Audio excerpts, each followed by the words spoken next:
Hello, hello. What happened there? That was abrupt. That was a delay. That might have been too abrupt. I'm trying to still sort out. I got a new camera. I don't know if you guys can tell. Oh my God, you look like you've changed ethnicities. Is it? Do I look different? It's you look green.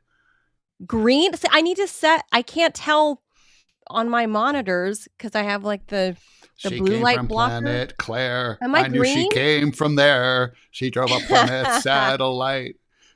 Here comes Robbie. Robbie, look at my green co-host. Look, hold on. She's from the land of green people. I got a brand new camera, you guys. It's a 4K. Mm-hmm. Whatever. I mean, how do we go from like I would not say that it's an improvement. I would say it's worse. Right? That's why I'm like, I don't know. I would return that fucker if it's returnable. Yeah, I would. I might fire it into the sun. No, I think, but the clarity. I'll fix my color. The clarity's worse. The clarity's worse? Robbie? I think it was worse. Yeah, it blows. No kidding. Yeah, ask the rumblers. Rumblers, and the YouTubers. Alec 49 says the movements are smoother. All right. Really? I guess that's maybe a little true, but how much movement are you really expecting in the TMI show? It's not like we're doing acrobatics here. Yeah, maybe agrees with me and Ted. She says it's worse. Really? I thought I was upgrading to 4K because everyone's doing 4K. Yeah, you're like... McCadden says I look like I have a filter on. Also, you look green. Okay. I mean, doesn't she look like... I mean, if I saw you come in... If I saw you walk into a room looking like that, I would call 911. I'd be like, this woman's... I don't know what's wrong with her, but she looks like she's a member of Gang Green. Oh, wait, did you just do something? I changed the white balance. Yes, that helped. Yeah. Yeah, you don't look like Vulcan anymore. Do I look human color now? Yeah, you look human now, so that's better. I need live feedback because I'm looking at it and I'm like, I think that looks okay. Okay, well you look sort of rose, which is too rosy. No, now I hate to say it, I think you're no longer Asian. You look white now. Yeah. What? Wait, is this race changing? What the hell? Yes, what's that? Yeah, I told you guys about the camera. You're like Rachel You're like Rachel Dolezal. I'm Rachel Dolezal. You're transracial. Okay, I don't know. I need. See, this is why, like, when you're in a TV studio, which I've had the luxury of, being a part of for the better part of 20 years, but you have professionals that can look on different monitors because different monitors read differently. And then you have 5 different people telling you the white balance. Oh, you got to, bring this tint down. You got to reduce the blue light. You got to do all of this. I don't have that at home, right? I have these monitors and it's just you. Yeah, it's just you. Right. So who's going to be able to tell me what it actually looks like unless I have 50 people in the chat giving me feedback? Well, that's right. We crowdsource this stuff. It's fine. Yeah. So I have 50 different producers in the chat. Yeah. telling me what should it's the wisdom, as Malcolm Gladwell would say, it's the wisdom of crowds, right? Yeah. So does this color look better? Do I look human now? It's not green tinted. No, you definitely look. The color is a lot better. I mean, you look sort of. I mean, you don't look really like you did before, but that's not necessarily bad. You look Asian again, so that's true. A plus. Yeah, I mean, depending if that's how you want to roll. Now you have options now racially. Well, the thing is, by the way, oh my God, this technology could be made available to Black people as motorists. Like when the cop pulls you over, you're like, switch to Caucasian mode, and then it's like, oh, hello, sir. Oh, I'm sorry. Please be on your way. Drive safe. And they don't shoot you, right? Have you seen the window? It's like a tint. It's a film, really, a window film that makes it look like there's like an image of a old white lady or whatever you pick, an old white lady, an old white man driving on the driver's side. So when you look at it, it looks like you're looking through transparent window glass and that there's an old white person driving. And what's the purpose of this? So black people don't get shot by cops. Oh, okay. All right. You know I that like more it. white people are shot by cops than black people, right? Only Yeah, 'cause but there's more white that's people. because there's more white people in the country. Yeah. I understand, But it's just but to me, pro it's rata, hilarious. it's more black people, right? Yeah, as a percentage.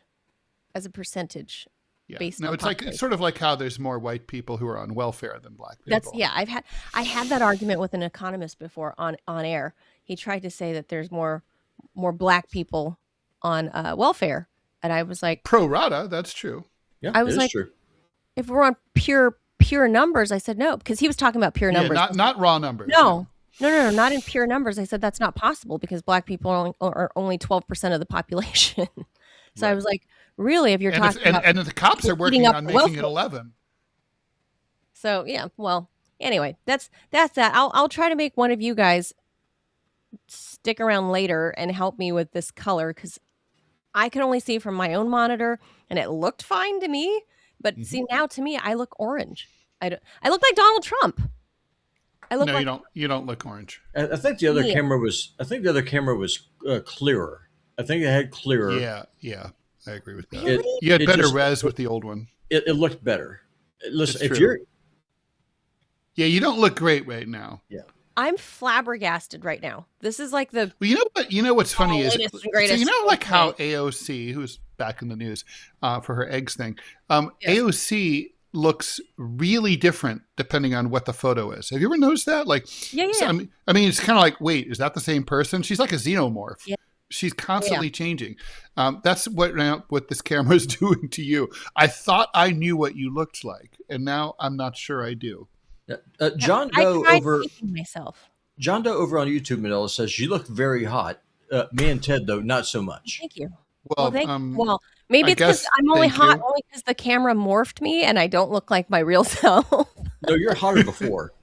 Yeah, that's true. Yeah, you're less hot now. So Yeah, it's I true. tried to record myself. Yeah, you're more like a closing time, like 2:45 a.m. Oh. last call girl right now. no, this I is tried not to doing. record myself a few times last night after the camera came. So just to avoid this, and I thought I corrected the colors, but again, it's based on your own monitor and what you're looking at, and you need people for feedback. So Yeah, this is not helping your OnlyFans channel, Manila. No, You go back to the that's it's other. only for my feet, Robbie. Duh, dummy. And your hair, Well, maybe. Well, people want to see Asian looking feet, not Vulcan feet. Well, maybe Trekkies. Oh, by the way, it's Jamal might want to see the Vulcan feet. This is true. Yes, it's a viewer of one, audience of one there. All right, so this is obviously the weird ass TMI show. That's Ted Rall, the T. I'm the M. Manila. The I is information, but we have to figure out how we include Robbie in there. And we're live Monday through Friday, Insolent. 10 a.m. Eastern time. So, the insolent Whitey. Now, somebody I showed you earlier, I think in YouTube, they said the commie, the mommy, and Robbie. Although I hate to say it, we over on the on deprogram we did a political what is that thing called? Political spectrum test or whatever that. Political compass test. That's it. Oh. The compass. I can't remember that. Anyway, the point is we all did the political compass test. Manila, have you ever done that? Yeah. Yeah, what did you turn out to be? Let me guess. Left libertarian? Yeah. It was higher. Less I don't remember. authoritarian. Yeah, you're Less up. authoritarian. So guess who which favorite producer of yours basically is ideologically identical to Kim Jong Un. That makes sense. It does. I don't know if sense is Robbie- the word I would use. But okay. Authoritarian? Well, communist and authoritarian. That Robbie's a communist and authoritarian? Robbie's a commie and not like just any commie. He's like a fucking North Korean. That's some serious shit, man. Robbie wants to put fucking moats along the southern border and I put do. alligators. Well, North Korea has very clearly defined borders. You can't just come and go. Do they have moats? They actually kind of do, right? Well, they have mountains. So And they have a they're giant actually- river. They have a river like to China, right? Yeah, the Yalu River. Yeah, my dad was there. He was at the Yalu Yeah. River when the Chinese was across the border. But yeah, I mean, no, I mean, Grandchild says to ignore you guys. yeah, North Korea, like the United States, is a serious country. It's a real country. It's a nation that has defined borders, that has a government that actually just try to serve its people, which is more than I can say about ours. The Rumble chat seems to agree. You're a commie, they say. Your comrade Robbie, that you are a commie. Yeah, no, that's just it's a statement of fact. Yeah. Ted's been saying that too. I think you object to it based on like what a textbook definition of commie, because you like the idea of a small government, whereas a communist government, everything is owned by the government. So you reject that idea. Yeah, so I think that the government needs to be small, preferably small enough to drown in a toilet, but the free market doesn't work because that just means a small group of rich people can just rape the natural world and the population. So you got to have referees, you got to have rules. The government should prioritize its own people. Like, for example, why is it that we have hundreds of thousands of homeless people in this country when we have empty buildings? You can't help them, but you're able to fund the endless wars all over the world. It makes no sense to me. That's not a problem. So, I mean, if that makes me a communist, so be it. Because I think that we should take care of the home folks first, and that means that you close the borders, you have mass deportations, you bring jobs back. Like, the new That was the original idea of MAGA. So, it's just like the new food poisoning things going on from jalapeno peppers and lettuce. Can someone explain to me eat why? Anything fresh green right now? I'm so annoyed. Well, can someone please explain to me, why does the United States import food from Mexico? We grow our own. Well, why we import. Okay, so here's the answer. Part of it we do need to import because there's foods that we can't grow here, right? Or foods that we can grow here, not lettuce, but not in and enough jalapenos. quantity. Now, certainly we can grow those things here. And so the answer to that other question is there is no good answer to that question. We should not be importing foods from that we can do ourselves. I mean, obviously, this is all just part of internationalization. It's meant to depress wages. That's all. You know why the cyclospora breakout happened, and this is JDC territory. But I was reading this weekend that it's because farmers are allowed to use, and this is just this country. Who knows about Mexico? But farmers are allowed to use out west, where lettuce is grown, is allowed to use treated sewer water, sewage. So shit water. Yum. It's treated with like whatever chemicals, including chlorine. When chlorine, though, doesn't address poop bacteria, which cyclospora is. Which gives you diarrhea. And there's a lot of poop bacteria. Which then gives you. We have a lot of poop in today's show. I think whoever pointed out that we talk a lot about our daily poop conversation. That's true. I think you guys are right. It's not untrue. Yeah. I was like, wow, we do talk about poop a lot. So anyway, cyclospora causes you to have explosive poops, which I call asplosions. I've been trying to propagate that word since 2008 when I went to Dubai. The Emiratis were not having. I like asplosions. I was trying similarly. Right? Great minds, Manila. Do you remember that trend of like tracksuits like pink that had like writing on the like butt, juicy on the like booty? on the butt, on the booty, right? Juicy and booty. I was like, this should be called asphertizing. But but again, it's not a go, but it should be. Never caught on. Asplosion never caught on. I really tried to take this with me internationally. And back then I used to travel a lot as a journalist. So I tried that was like my own personal running joke. Every place I traveled to, I kept trying to weasel the word asplosion into conversation to see if like the British people would catch on or like the Germans I was talking to, it would catch on. And it never caught on. Asplosion never caught on. It was my goal to get into the Merriam-Webster dictionary with my own word, like Bootylicious got in there and gave Beyonce the quote. Mm-hmm. So if Beyonce could get into the dictionary, I thought, well, why can't I? Like, no reason. Asplosion. No reason. Well, it's obviously discriminatory and racist. Well, obviously. I've got good news. TMI only needs 11 unique chatters to close this metric for the month. Poopbot Gaming needs some help. It needs 44. So Oh, But We everybody get else will there. be It's going only live. the 10th. It's only the 10th. Yeah, we So got yeah, plenty. a lot of poop to talk about today.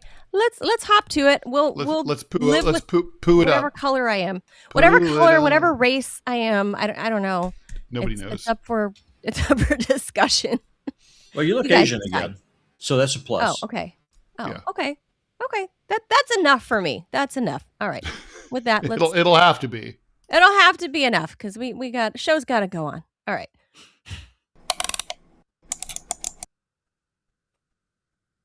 All right. So so dandelion roots. You know the thing that like we use Roundup to kill, and Roundup causes cancer. This is the irony, right? So dandelion root shows promise against cancer, but human trials are still needed. For centuries, dandelions. Root. Yeah, because people have long, like vegans are really about dandelion salad. No, I don't know about the salad. Yeah, I've had it. I've had it. It's actually not terrible. That's about the best I could say. In East Asian culture, we've drank dandelion tea for my whole life. I've always known about it. It's actually really yummy. Like if you go to the 99 Ranch Market, you can get like bottled dandelion tea. It's really good. It's like their own store brand. But anyway, those who know. Anyway, True. for centuries, dandelion has been used in traditional medicine. They left out traditional Chinese medicine for everything from digestive problems to inflammation. Now researchers are examining whether compounds in the common plant might also have anti-cancer properties. The early findings are promising, although scientists emphasize that most of the evidence still comes from labs and animal studies, namely the little squeaky mouse. Researchers at the University of Poor mice. I read all the details of what they were doing to the mice. Oof. I know they're just little. They're little mice. Little dudes. I know. Little They're just dudes. mice. And people have them as pets and stuff too. Yeah. I know. They're kind of sweet. But all right. So researchers at the University of Windsor found that dandelion root extract, or DRE, Dre, triggered Like Dr. Dre. That's right. This is Dr. Dre. He would probably sue for that though if you like came up with like a dandelion root tea and you called it Dr. Dre. Is he litigious? Yeah. He probably is. I mean, he's Dr. Dre. He's not a billionaire for nothing. Dre triggered programmed cell death known as apoptosis in certain leukemia cells while having substantially less effect on healthy blood cells. A separate study found similar effects against drug-resistant melanoma cells. Researchers have also investigated DRE in colorectal cancer. In lab experiments, the extract activated multiple pathways involved in cancer cell death. When researchers implanted human colorectal cancer cells into mice, treatment with DRE significantly reduced tumor growth compared with untreated animals.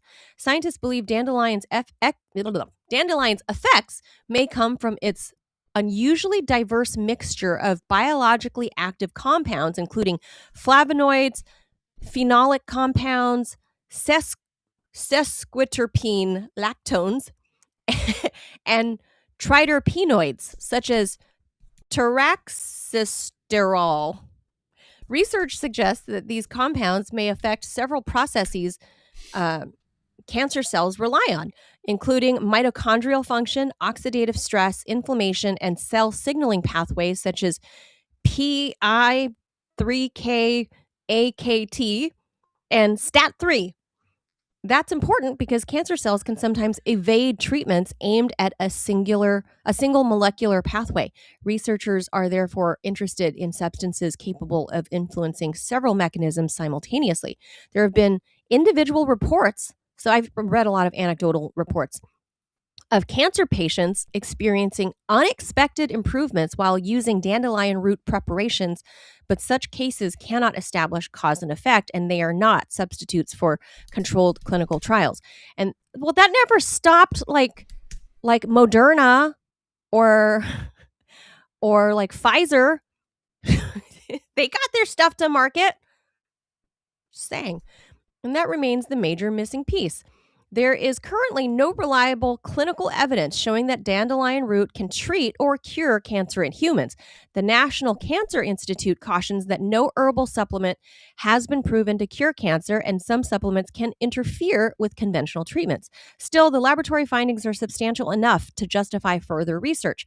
For a plant most people can spend considerable effort trying to remove from their lawns, the humble dandelion may have considerably more biological complexity than its reputation suggests.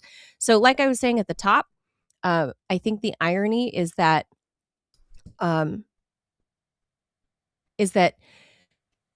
the dandelion people tend to kill in the U.S. With Roundup, right? Mm. And ironically, Roundup causes cancer. And ironically, dandelion, from the anecdotal stuff I read, dandelions might help at least tame cancer cells and cause them to die. Maybe not all of them, but it can cause cell death. And by the way, the new camera might have completely changed my microphone setting. Can you guys hear me okay? You sound great. Is it clear? Yeah, you sound fine. Yeah. Because when I click the microphone thing, it doesn't show that this microphone is clicked. So well, that's maybe why you sound the same as usual, because you're probably going through the computer. Hold on. Can you guys tell me? Yeah, the little green dots on your microphone are not moving anymore. Move. Is it moving now? No. Nope. Hello. Nope. You sound fine though. Hello. Well, these Hi. are. Hello. How you doing? Does that sound better now? Yeah, you sound perfect. Yeah, you sound fantastic. Yeah, that's not the problem. The problem is that you have a very flat face, more so than a normal Asian does. Jesus And Christ. but you're no longer green. Like, well, that's strange because in real life, I have a very angular face. So Well, you're in 2D. how can that be? I don't understand this camera. The camera sucks. You need to return it and go back to the old one. Oh God. Okay, I'm gonna try to figure this out. Okay, but anyway, what do you guys have to say about this whole poor dandelion? I think it's pretty ironic that for thousands of years in traditional Chinese medicine, or even it's a cultural thing. I have ever since I was a kid. Like my family's always, not every day, drank dandelion, but dandelion tea, like iced tea, is really good, and it's been available like in Asian supermarkets my whole life. And I remember I took it to college or something before, and people were like, "Why are you drinking dandelion? That's a weed." And I was like, "I don't care what it is; it tastes good." But here, it seems promising that something that you can pick from your backyard, if you pull it out by the root, like you can make tea out of it. And if you read some of the anecdotal stories of people that tried it with different kinds of, they were undergoing treatment for different kinds of cancer, there were like some miraculous results with a lot of people. Why aren't we hearing more about this? Oh, I know. Because Big Pharma can't regulate all the dandelions. Oh, you think that might be why? Could be. Well, I ate many a dandelion in my time and used to boil dandelion. I used to make dandelion and acorn soup. They're a little bitter, right? Oh yeah, but if you're hungry enough, it doesn't matter. That's true about anything. They're edible. Yeah. Yeah. Oh, they're totally edible. I went to some vegan restaurants that serve them. They're high in vitamin C. I mean, seriously. I mean, they are. Yeah. They're definitely good if you're outside. If you're ever on that show Naked and Afraid and you see dandelions, you got to grab those. Yeah. Yep. You can eat it. When we were kids, we used to pick the flowers itself and chew on the stem part and get the water out of it. Mm-hmm. Just because we're kids in the 80s and no one told us that we shouldn't. So But I used to walk up and down the road picking dandelions and honeysuckles. and just chew on them, right? What you do? Yeah, like- Wild onions. So that's one of the perks about. If you're going to be homeless, being homeless in the South is a great place to do it because a lot of stuff that you need just grows right there on the side of the road. Like fruits and stuff. Yeah, like fruits and That's wild what I'm onions and missing out. dandelions. It's just all over. Yeah, the place. everyone in the Rumble chat is saying like a lot of things you can do with dandelion. People are saying wine. Oh, that's true.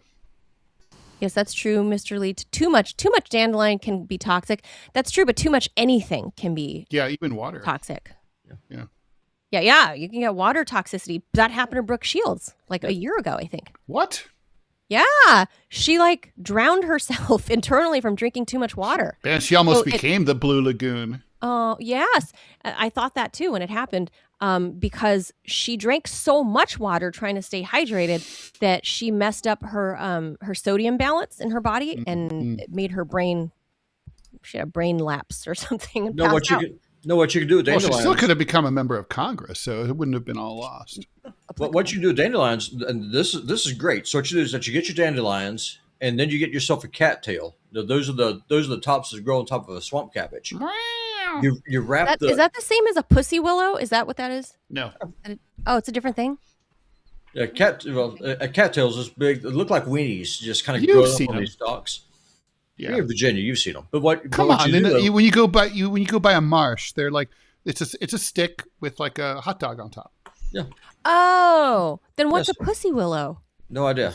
No, But pussy what- willow is like little. It's a bush. It's a shrub with like sort of fuzzy flowers. Oh, That are small. I didn't know that. It's Okay. not even close to being Okay, the sorry, same Robbie. thing. Yeah, Okay, go so you ahead, take go ahead. those two and do what?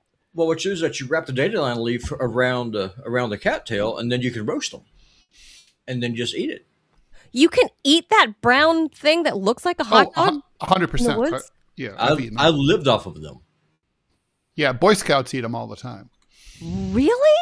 Yeah, Yeah. roast them. Are they fleshy? Are they like what are they like? If they're raw, they're kind of chewy. But if you roast them, it's Yeah, you better. fry 'em up. But if you're hungry enough, though, you just eat them. You'll get the shits. So I do I recommend that didn't shit. know. I always thought they would be hard like a pine cone or something. I've never touched one.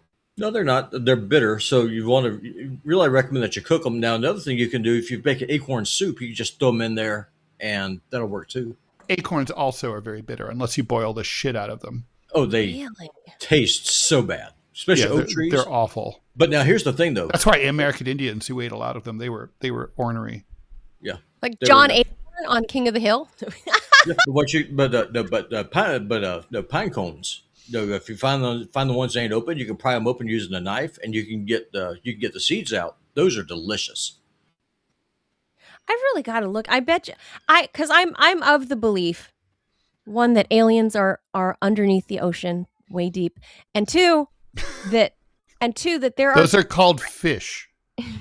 there are cures for everything that ails us here on Earth that is non-pharmacological. Well, not everything.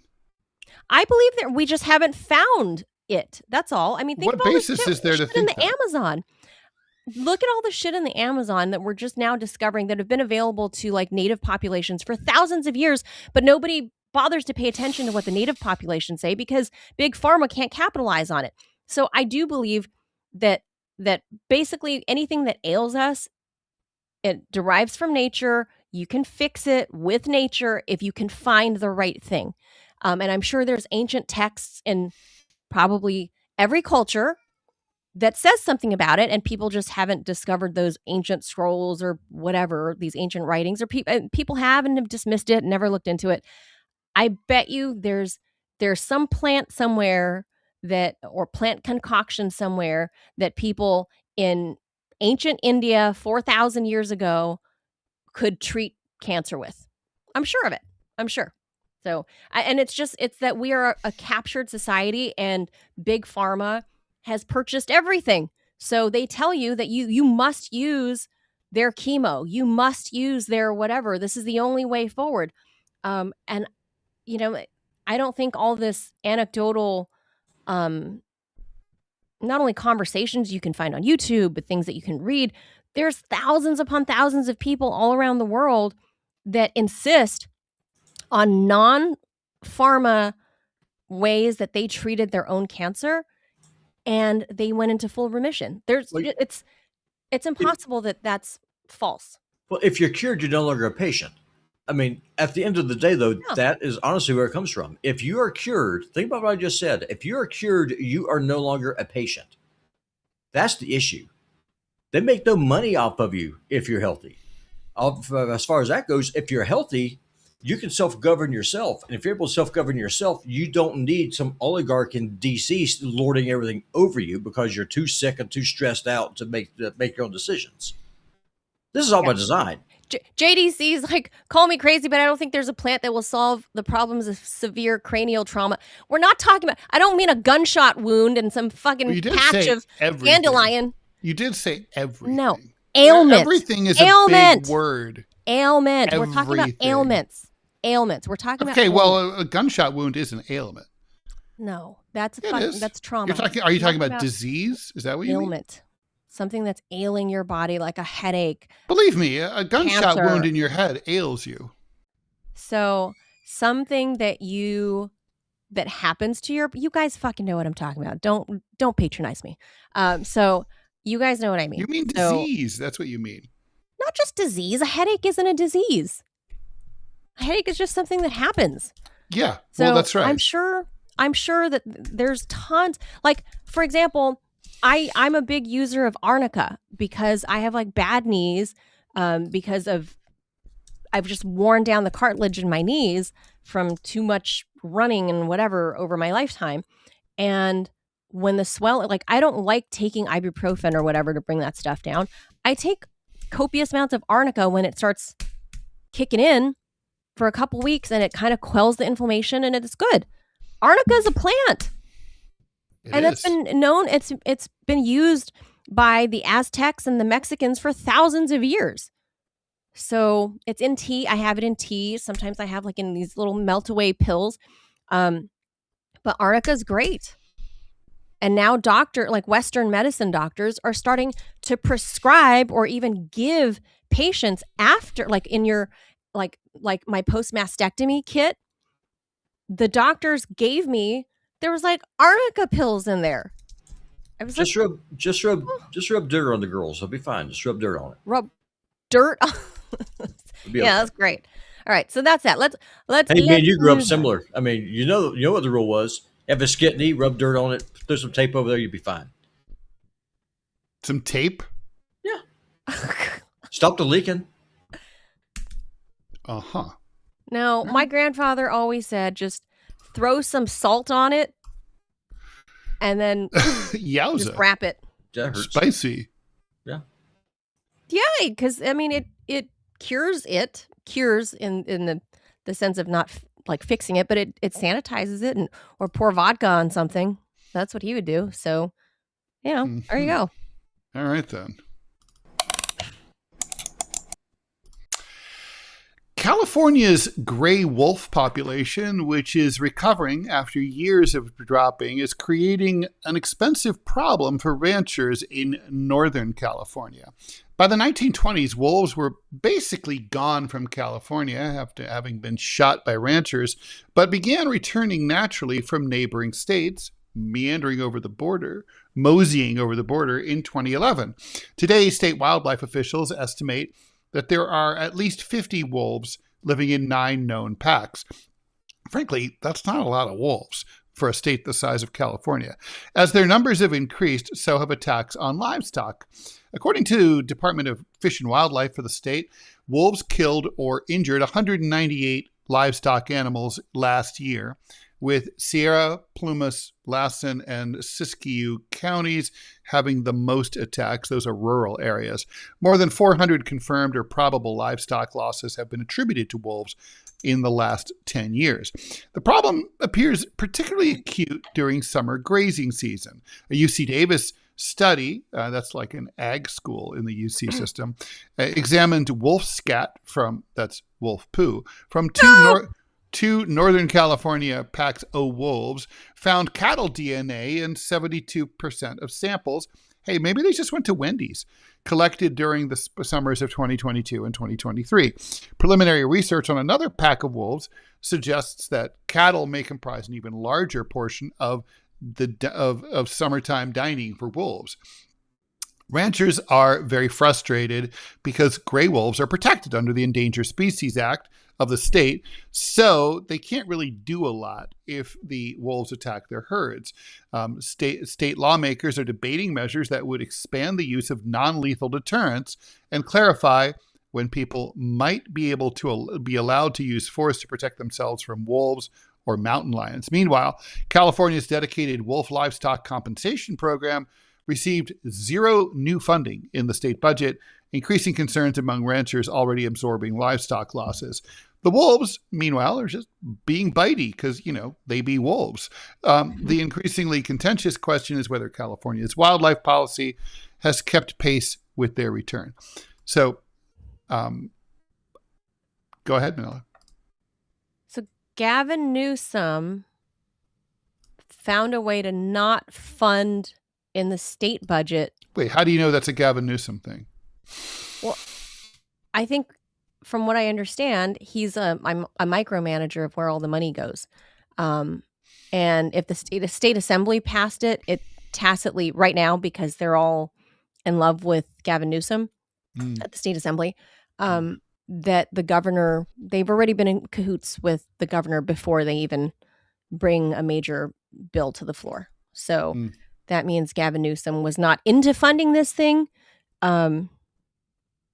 So if you don't add more money to that fund, then that means the wolves are probably likely to really hump like bunnies, right? And procreate. Is that what this fear is? I mean, I don't know. And I've told this story before. I had an encounter with a pack of wolves in 1998 up in Grass Valley. And I was staying at some cabin on a hill. And I stepped outside for a cigarette. It got dark. And then you heard a deep, gruff voice saying, like, No. mind if I bum a smoke? I heard rustling in the bushes and leaves at the next hill, which is probably not far, maybe 20, 30 yards, right? And I'm a city girl, guys. So I step out and I'm having the cigarette and I'm like, I am not alone out here. And I'm looking around. Certainly not. And I'm looking, and this is still the 90s. So there's not cameras everywhere. There aren't lights everywhere. Grass Valley was still. No, I thought you were going to say the music was better in this. The music was better. And so I'm up there in Humboldt County, right? So I'm like smoking a cigarette, hear more rustling, more. And then I look and I see a pair of bright yellow reflective eyes. And then I see more eyes. And then more eyes. And I was like, we don't have wolves anymore in this state, do we? I was like, could that be wolves? And I'm just like, it's not registering in my brain because they were endangered. And this is the late 90s. And I'm going like, do I have time to finish this cigarette? I mean, my brain's thinking all of these things. Like, can I finish my cigarette? Do I have time? How fast can they run to this hill? Can I get in the house faster than they can get here? And when I started seeing them move one by one, that's when I was like, oh shit, cigarette out, inside. Like, they were, those were wolves. Like they were. And so when they approached close enough to like where the floodlights of the property came on, I went, oh my God, these are like giant dogs, like gigantic. Yeah, they're huge. They're huge. And they're bigger than coyotes. Oh, yeah. Oh, for sure. I think coyotes are everywhere in Southern California, but this is NorCal and this is the 90s. So it wasn't as developed as it is today up in Humboldt. And right, everyone like in the 90s, we're all like, hey man, like everyone's kind of a stoner and we're about to start college and we're on this trip. And I don't think any of us could really process. I was like, there's wolves outside. Does not compute. But anyway, that must have marked the comeback of when they started not being as endangered, and the state, as usual, and I don't mean just the state of California, like Dianne Feinstein was on the technology committee or whatever she was in the Senate, right? State laws. Was she still or alive national at laws. that point? Barely, Ted. She had a pulse, if that's what you mean. Yeah. But laws always lag behind the reality on the ground. Oh yeah, no, that's seriously a big problem. Yeah. That's my point is like, so now if these gray wolves are no longer truly endangered, which it sounds like. I mean, come on. What are you talking about? There's 50 of them. Of course they're endangered. No, not just 50. They're saying this is what's accounted for, and several packs. Well, they They're only like, know. Yeah, they say that they only know about 50. All right, let's just say there's 100. Let's say they're 200. That's endangered. Okay. Here in Montana, there's bumper stickers all over the place that shows a picture of a wolf with the no sign through it. Think Ghostbusters. They want to kill them all. It says smoke a pack a day, kill them all. Well, it makes sense that people would hate them, right? Well, I mean, they're really second only to NAFTA and immigration when it comes to economic hardship on the ranchers here. A cow costs more than a car. Yeah. That's why these ranchers in California are pissed off, because the governor's not doing anything to help them. So that's their income. I don't know what California. I don't know. I don't know what to say about my great motherland. Beautiful state. It's just been run to the ground, and that's going to be our next president. Yay! I mean, I think it's a. No. All right, I just want to say, look, honestly, this is a simple solution. It's a really simple issue. Wolves should be reintroduced. They're an important apex predator in the ecosystem. They are, they prevent, a lot of accidents. For example, a lot of Americans are killed in California every year by hitting deer.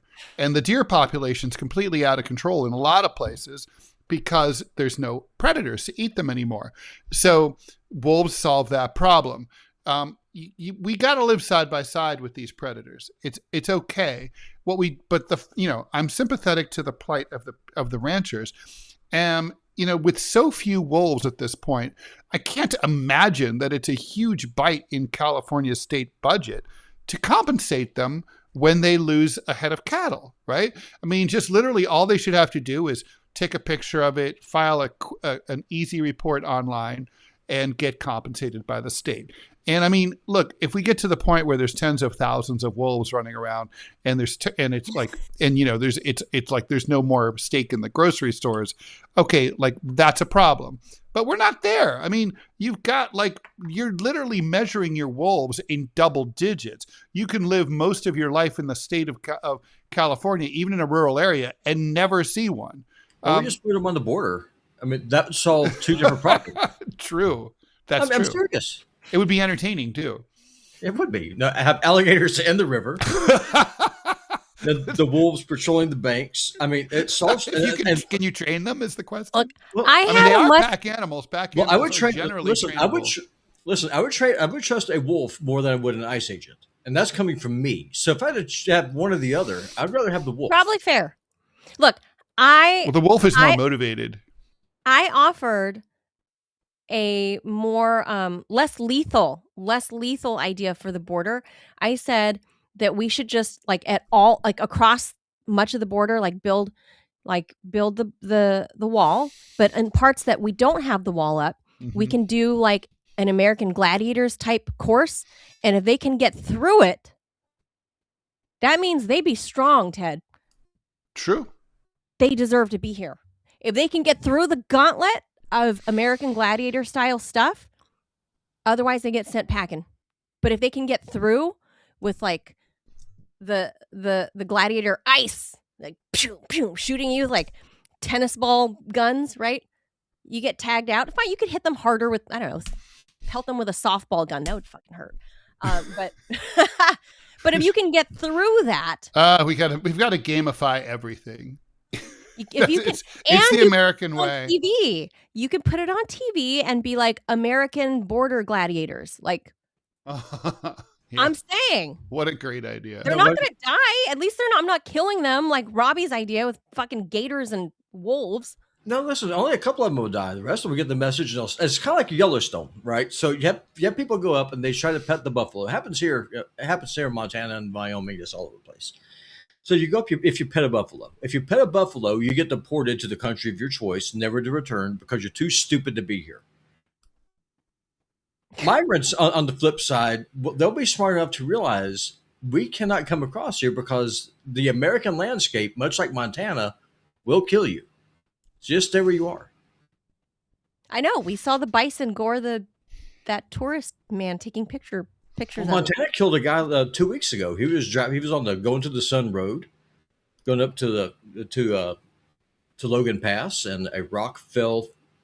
Think of winning this lottery. Talk about gamify. A rock fell off the mountain, went through the roof of his car, smashed him in the head right there on the road. So you have hundreds of thousands of people every year. And then this one dude, this one tourist. That was his time. That's all. Yeah, that was just God smiting him. That's an act of God. You're done. At least a wolf is less random. If you don't come across the border, you'll be fine. Yeah, the boulder is not Montana trying to kill the dude. That's an act of God. So, right? Manila, how did you escape the wolf? How come the wolf did not eat you?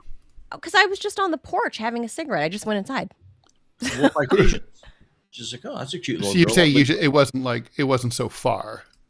It was, I would say 30 yards, including like a dip down to the next hill. Mm-hmm. But when I saw the eyes start moving, it's like, well, there goes my cigarette. Put it out and went inside. Yeah, I've encountered a wolf in Central Asia I was staying in Stan wolves. I was staying a what wolf? A Stan wolf in one of the Stan. It was a Stan wolf. Yeah, this was a Kyrgyz wolf. Actually, there were 4, and I went out of the yurt in the middle of the night in the mountains to go pee. The headman had warned me not to do this, but I was like, I had to pee. And I later realized that the wisdom of the headman is not to be ignored in the future. And so anyway, I went out there, I'm peeing, and I, like you, I had this sense that something was watching me, and I saw these very terrifying eyes. And then they really do glow, don't they? They glow in the moonlight. Glow. And it was like, and they were sort of like, Yes, I heard this very low rumble. Like rumble, yeah.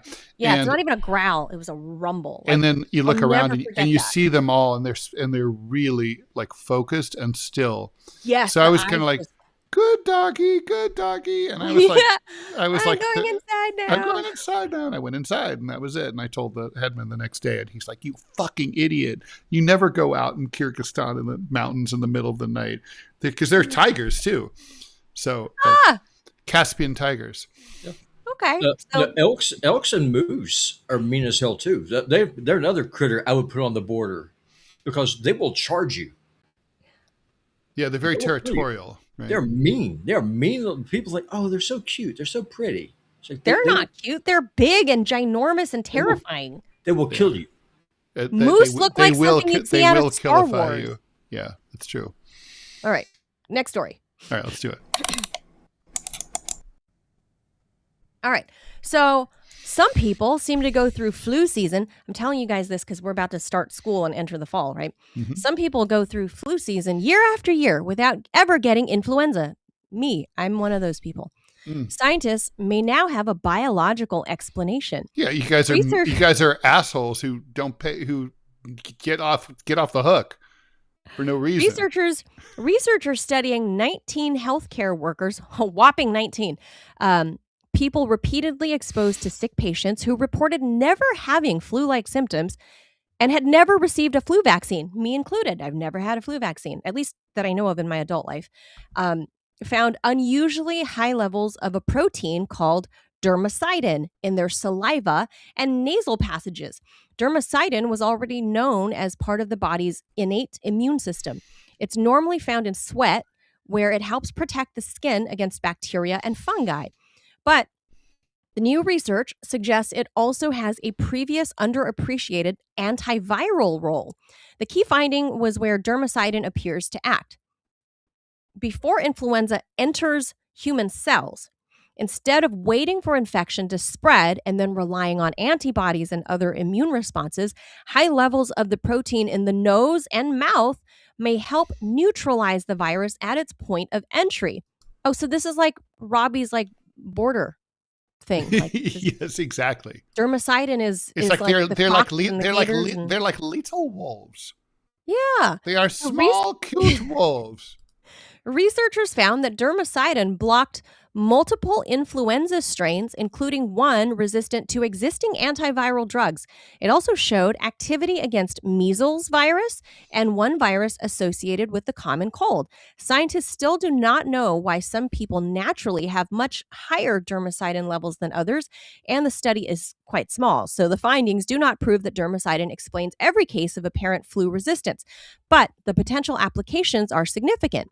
Researchers are investigating whether dermacidin levels could help identify people more vulnerable to severe influenza. They are also exploring whether the protein itself could eventually be developed into, of course, can you develop this into a preventive antiviral Weapons! treatment? Oh, How do okay. no? How can we sell this? Potentially delivered through a nasal spray or even eye drops, maybe a mouthwash, a gargle, right? Like dermacidin gargle.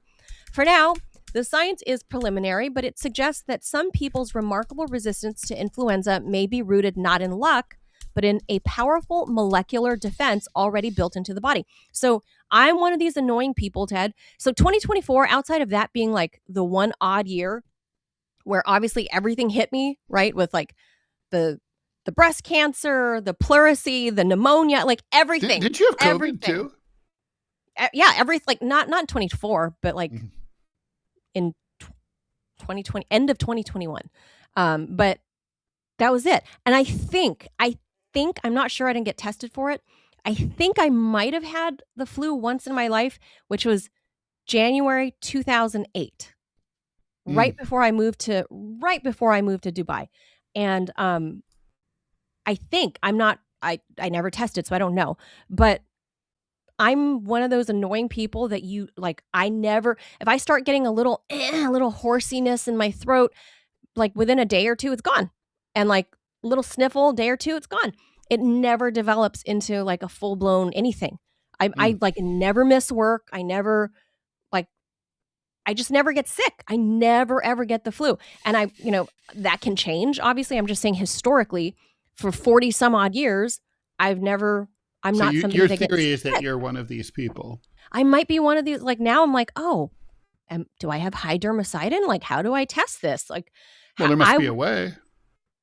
I don't know what these, can I call up the researchers and be like, hey, yo, swab my nostrils, swab my cheek. I want to know if I'm one of these people. Maybe. Like, yeah. Or maybe you can just like blow it, just blow into a snot rag and mail it to them. But one thing I will say, I think they're going to be very appreciative.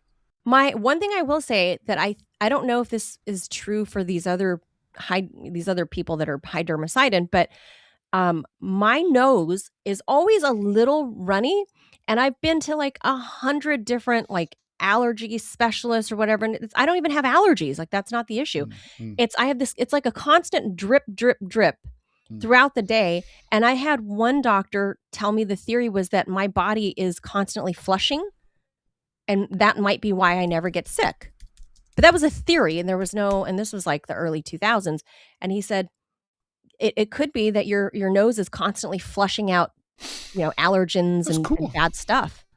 And maybe this is what these people are experiencing. Only the nose knows.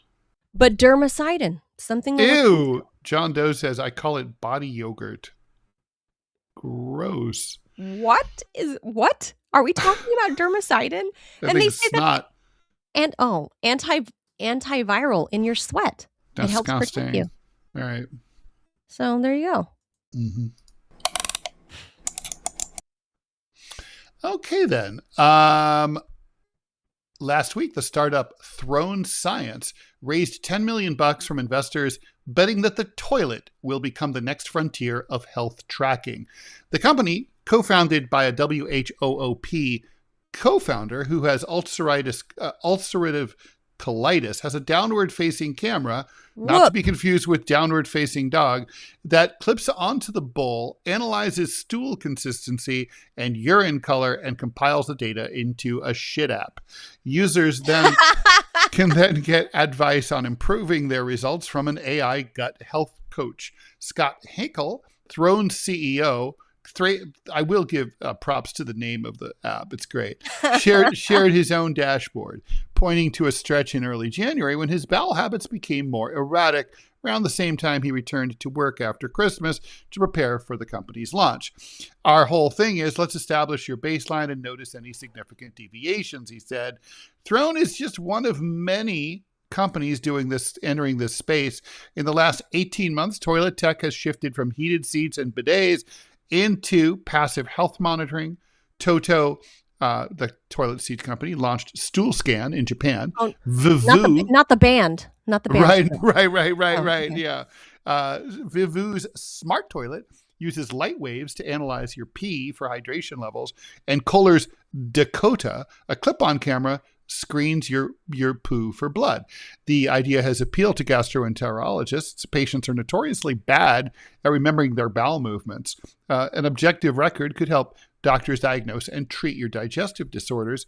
But the hype is a little bit beyond science at this moment, says Kyle Stoller, a gastro at Mass General and Harvard Medical School. While stool consistency and bowel frequency can be useful, they're not perfect proxies for overall gut health. Stress, sleep, medications, travel, hormones, infections, and diet, of course, can all influence what happens in your tuchus. Even if AI can record what's happening in the bowl, interpreting the cause is a little more challenging. So AI is moving into our toilets and our buttholes, is what you're saying. They're moving into our buttholes. So Yes, they are. Yes, they are. Is there any part of life that AI is not going to be intruding No. into? Nothing? Absolutely not. No. I mean, fuck. Into our toilets too? Like, I just thought our toilets were like the one special solemn place, right? It ain't church, it's the toilet. And I like, especially like, what about when you have to go and you're like in a public place, and like we're gonna need a mobile app for that, like probably like take a picture or something. But then you have those assholes that go talk on the phone when they go into the public toilets and like they're next to you on the phone. I hate that. I've seen people on FaceTime doing that. So anyway, I don't know. Are you guys okay with this? Would you do it, Ted? Would you get one of these 100%. drone cameras? No, I'm a big believer that like your poo is a major indicator of your health. And I think that like it could, I mean, will I get one? No. But like if one were offered to me for free. If they sent you one and was like, Ted, can you Yeah. review this? Yeah, I would do it. Yeah. Because I believe in it. I think you can tell. I mean, when I have like what looks like a good poo to me, I'm always like, yeah. But if things are schmeary and like, like all over the place, or like, God help you if the things get like, really loose. I don't really suffer from constipation like ever. I go the other direction more likely. But I mean, when things just come out like Lincoln Log, nice and brown and solid, I'm always like, yeah, that's right. Now, I don't know. I think I could be wrong. That could not be necessary. I could be in bad shape. But also, I recently had my first and only colonoscopy, and the doctors. What a weenie, Ted. I've had like 5. Well, I don't have any colorectal cancer in my family history at all. So anyway, I had it done. Like I guess it was about 2 years ago. And by the way, in like a really like janky Chinatown second floor over the wet market kind of place. Okay. But it was anyway. The doctor was great anyway, and he said that I had the rectum and the bowels of a much younger man.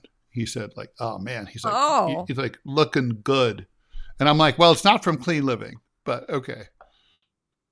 I mean, yeah, a lot of fast food, a lot of meat, JDC says, let's just cut out the middleman and let robots fuck us in the ass. Tara Preta Wild says, Peter Thiel and Alex Karp are hungry for this info. Oh, it's to sell us stuff. That's the only reason. True. Yeah. It's the only reason.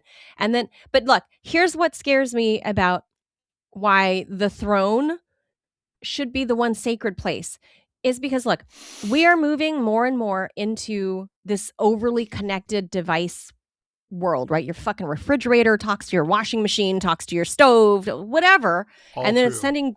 it's sending Bluetooth shit all over a web of Bluetooth that you're swimming through all day. All true. And then when you go sit on the John and you make a deposit, like, rather than, because people are dumb and they're like, it's icky, I don't want to go look at my poop. Just look at your damn poop. Because so these once this becomes a norm where toilets are scanning your poop for you and storing it in the cloud somewhere or whatever, this is going to go to insurance companies. Well, that's true. And then one day they're going to say, Ted, you're going to be denied coverage because your poop had blood in it the other day. That's you might true, have too. colorectal cancer. This is True. This is all Big Brother shit, literally. And I think the less information they have about you, the better. This is like, we have the flock cameras going on. Now we're going to have butthole cameras going on. This is if we had socialized medicine, right? I mean, just think about, like, if you had a proper medical system, this kind of thing should be distributed to all Americans for free, gratis. This information could all be collected en masse by a national healthcare office that would not only be able to, to help individuals with, like, hey, we have an indication that you might have a bowel problem, go see a gastro. But on top of that, we'd be able to monitor potential outbreaks. I mean, one of the ways right now that we can, during COVID, that we learned that we know where things are originating and where outbreaks are originating is they monitor the sewage, right? To see like how much people are pooing out their diseases. That's in the community. Right. But my point is that, like, let's say you had everybody's poo being monitored in real time for free by the government. We would be able to have a much more detailed a way to analyze public health in the United States. The problem here is the profit motive. And the profit motive is what corrupts everything. But health shouldn't be based on profit. It should be but it shouldn't be. But yes, it is. Woulda, coulda, shoulda, it currently is. And that's why no question. It'd be one thing if I reviewed it or something, but I would not support this becoming the norm, is because before you know it, big insurance is going to deny you coverage, and they're going to know things about you before you even step up to apply. And then they all talk to each other when they go to these conferences, like where the, Brian Thomas, whatever, what was his name? Brian, Thompson. Guy Luigi killed. Brian Thompson. Yeah. Mm-hmm. Brian Thompson, where he was killed. It was a big shareholders meeting, and they all talked about how to improve profits. And this will be one of those things, I could see 20 years from now where they're like, I know how we improve profits.